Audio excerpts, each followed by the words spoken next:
analisa dari tim kami, tim Apa Kabar Indonesia Malam yang memang mewakili suara masyarakat menunggu, menanti. Kenapa sih Pak Prabowo ataupun juga Pak Ganjar Pranowo nggak kunjung mengumumkan nama yang digaetnya, yang kemudian disandingkannya untuk bisa maju menuju pemilu 2024. Apa sebenarnya? Karena gara-gara saling mengintip strategi satu sama lain, saling menunggu untuk bisa menentukan langkah. Apalagi kalau kita lihat mungkin profil dari pemilihnya beririsan dan juga keduanya ini sama-sama mendapatkan restu begitu kabarnya ataupun juga dukungan dari Presiden Joko Widodo karena memang sama-sama berupaya untuk meneruskan apa yang sudah ditorehkan oleh Presiden Joko Widodo. Ada lagi kabarnya memang nama-nama yang mereka incar untuk bisa menjadi penamping itu juga nama-nama yang lebih kurang sama lah nama yang bisa memenangkan atau membantu memenangkan mereka di daerah Battleground Jawa Timur dan juga nama yang bisa mewakili ataupun setidaknya menggait suara kaum Nahdliyin. Benarkah? Nah, untuk bisa mengetahui hal itu, kita akan langsung saja mendengarkan pandangan dari para narasumber. Sudah hadir di samping saya Mbak Dwi Ria Latifah. Assalamualaikum warahmatullahi wabarakatuh. Mbak Ria, sehat Mbak? Insya Allah. Alhamdulillah. Kemudian juga kita akan dengarkan bagaimana pandangan dari Bang M. Kodari selaku pengamat politik dan juga pengamat komunikasi politik. Assalamualaikum warahmatullahi wabarakatuh. Pak Kodari. Baik, kita juga akan dengarkan sebenarnya apa langkah atau rencana dari Gerindra. Sudah hadir secara daring yaitu Bang Andre Rosiade. Bang Andre, Assalamualaikum warahmatullahi wabarakatuh. Selamat malam. Waalaikumsalam warahmatullahi wabarakatuh. Putri, Mbak Ria sama Bang Kodari, selamat malam semuanya. Baik, Bang Andre. Nah ini kita akan bahas Bang Andre. Kenapa Pak Prabowo yang sudah didukung oleh begitu banyak partai koalisi, ngakunya juga mendapatkan restu, mendapatkan endorse dari Pak Jokowi.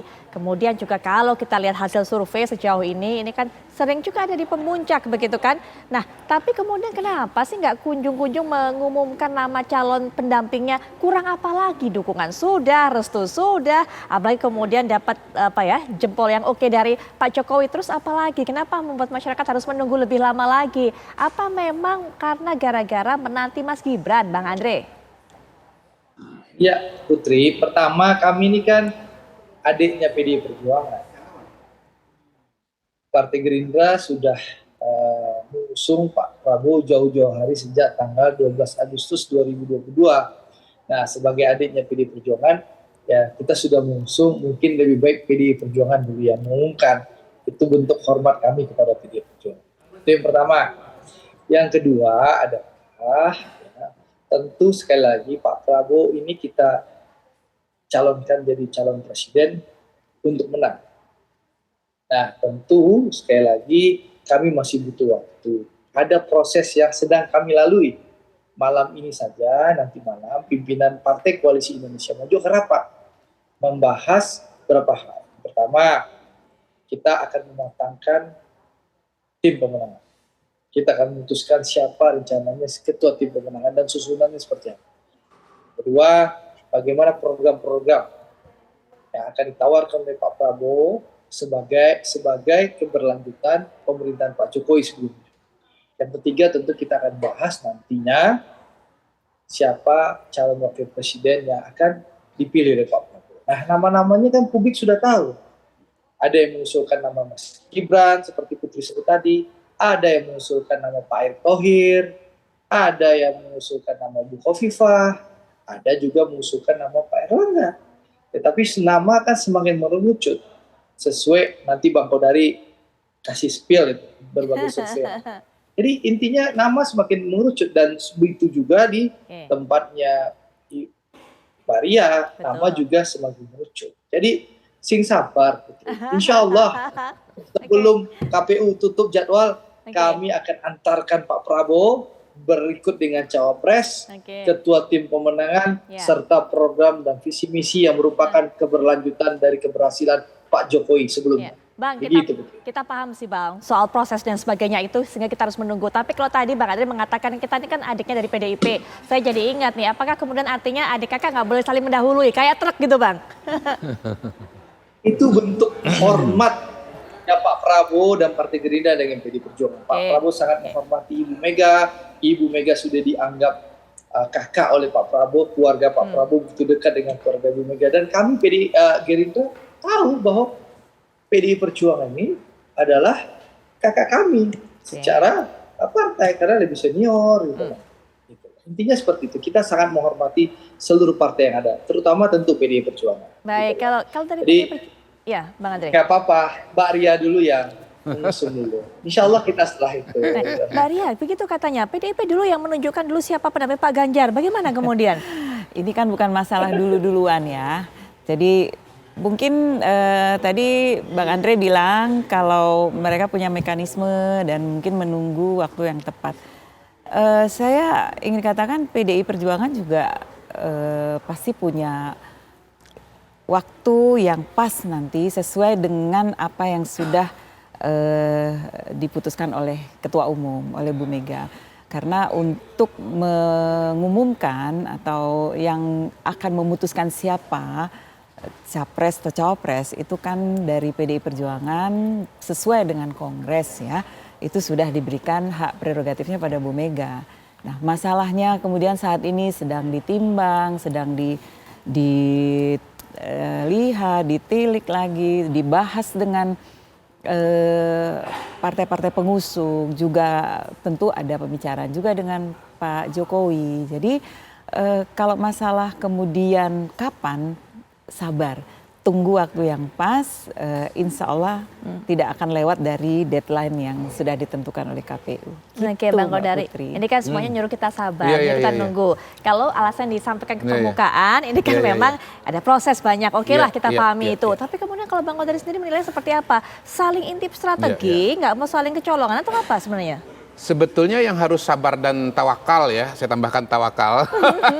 Pada hari ini bukan cuma masyarakat, karena masyarakat kan penasaran, TV One kan mewakili masyarakat. Tetapi juga menurut saya elit politiknya juga kelihatannya pada hari ini harus sabar dan tawakal.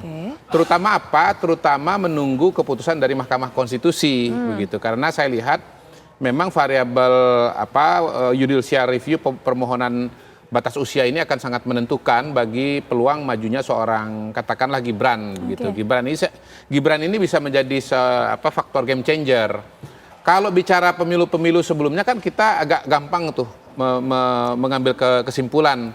Pasti pertama dilihat dari survei. Sekarang ini kalau dilihat dari survei yang paling tinggi itu ada Erick Thohir, ada Ridwan Kamil, ada Sandi Uno. Yang kedua kalau berdasarkan wilayah dan kelihatannya 2024 ini pertimbangan wilayah Jawa Timur tuh sangat dipentingkan gitu. Karena Pak Prabowo basis Jawa Barat, provinsi yang besar. Mas Ganjar basis Jawa Tengah, provinsi yang besar juga, sehingga titik keseimbangannya nanti dipertimbangkan adalah Jawa Timur begitu. Tetapi kenapa 2024 menjadi lama sekali menunggu? Karena ada faktor Gibran. Nah, Gibran itu bukan hanya bicara kewilayahan ya, tetapi juga bicara faktor atau kolam suara yang paling besar pada hari ini. Menurut saya kolam suara terbesar tahun 2024 ini adalah Pak Jokowi, yaitu mereka-mereka masyarakat dan pemilih yang tingkat kepuasannya itu mencapai 80% begitu. Sehingga kalau Gibran nanti maju atau bisa maju calon wakil presiden, saya kira baik PDI Perjuangan